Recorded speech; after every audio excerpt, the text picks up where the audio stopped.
Maraming ang kaganapan sa araw na ito. Ito pala ay tinikangan ko sa pamamatron sa bahay nila Glidel. Dahil nga gutom na ako na ang nagtikang sa paghukad sa lamesa.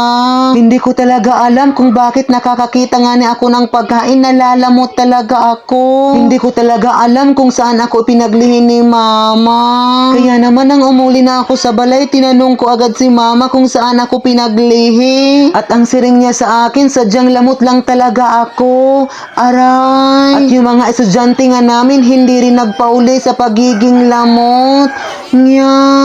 Pero sasabihin ko sa inyo ang katotohanan na hindi namin talaga sila sinugo na maging lamot pareho sa amin. Tinuturuan lamang nila ang kanilang mga kalugaringon kung paano maging madiskarte. At itong mga ko-teacher ko nga ulit, naniniguro na sa pagkain dahil sabi nila gutom na daw sila. GG talaga. Yung iba nga sa kanila nagsaragbot dahil dadaan daw nila ang kanilang mga nahibilin sa balay. At itong mga co-teacher ko nga na lalaki, maliban sa pagkain, nang hingi pa talaga sila ng erimnon. Walang hiya talaga. Dahil nga sa sobrang awod ko, umuli na ako sa panibalay dahil kailangang tubungan ng aking mga kamisayan. At pag abot ko nga sa balay, hindi nakapagluto si Mama ng isda para sa kanila, kaya naman pinalitan ko na lamang sila ng salmon.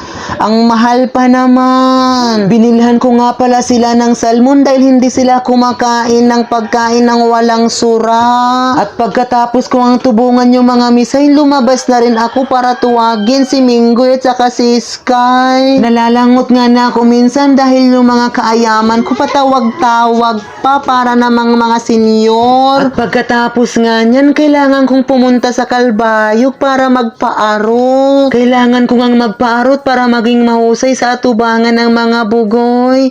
Nya. At sinabihan ko nga dyan si kuya, yung barbero ko nga, kuya, idiin mo.